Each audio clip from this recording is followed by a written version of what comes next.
ಯೇಸುವಿನ ನಾಮದಲ್ಲಿ ನನ್ನ ಬಾಯಿಯಲ್ಲಿ ನಾನು ಮಾತನಾಡುವುದಕ್ಕಿಂತ ಮೊದಲಾಗಿ ನನ್ನ ಮನಸ್ಸಿಗೆ ಕೆಲಸ ಕೊಡುವ ಹಾಗೆ, ಯೋಚನೆ ಮಾಡಿ ಮಾತನಾಡುವ ಹಾಗೆ ದಯಮಾಡಿ ನನ್ನಲ್ಲಿ ಸ್ವಯಂ ನಿಯಂತ್ರಣವನ್ನು, ಕ್ಷಮೆ, ದಮೆ ಮತ್ತು ಗೌರವಿಸುವ ಶಕ್ತಿಯನ್ನು ದಯಪಾಲಿಸಿ. Father, please uproot from my life every root of irritation that keeps anger alive in me in the mighty name of Jesus.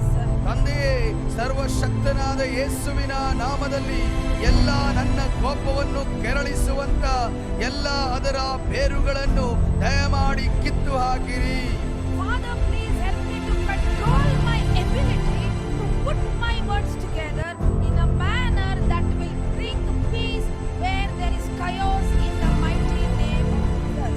ತಂದೆಯೇ, ಸರ್ವಶಕ್ತನಾದ ಯೇಸುವಿನ ನಾಮದಲ್ಲಿ ಇಕ್ಕಟ್ಟಿನ ಸಂದರ್ಭದಲ್ಲಿ ನನ್ನ ಮಾತಿನಲ್ಲಿ ನಾನು ಪ್ರಯೋಗಿಸುವ ಮಾತುಗಳ ಮುಖಾಂತರವಾಗಿ ಸಮಾಧಾನವನ್ನು ತರುವುದಕ್ಕೆ ದಯಮಾಡಿ ನನಗೆ ಸಹಾಯ ಮಾಡಿ.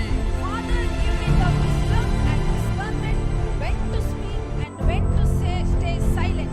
Let my every conversation always be full of grace, seasoned with salt, so that I may know how to answer everyone in Jesus' name. ತಂದೆಯೇ, ಯೇಸುವಿನ ನಾಮದಲ್ಲಿ ಯಾವಾಗ ನಾನು ಮಾತನಾಡಬೇಕು ಮತ್ತು ಯಾವಾಗ ನಾನು ಸುಮ್ಮನಿರಬೇಕು ಅನ್ನುವ ಜ್ಞಾನ ಮತ್ತು ವಿವೇಕ ದಯಪಾಲಿಸು.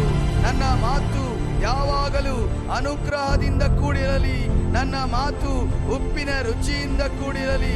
ಇದರ ಮುಖಾಂತರವಾಗಿ ಎಲ್ಲರಿಗೂ ಸಮಂಜಸವಾದ ಉತ್ತರವನ್ನು ನೀಡುವ ಹಾಗೆ ಅನುಗ್ರಹಿಸು. Amen. Amen. Thank you for hearing our prayers, Lord. ಪರಿಶುದ್ಧನಾದ ದೇವರೇ, ನಮ್ಮ ಪ್ರಾರ್ಥನೆಯನ್ನು ಕೇಳಿದಕ್ಕಾಗಿ ಸ್ತೋತ್ರ. In Jesus' name we pray. ಯೇಸುವಿನ ನಾಮದಲ್ಲಿ ಪ್ರಾರ್ಥಿಸುತ್ತೇವೆ ತಂದೆಯೇ. Amen. ಆಮೆನ್. Hallelujah.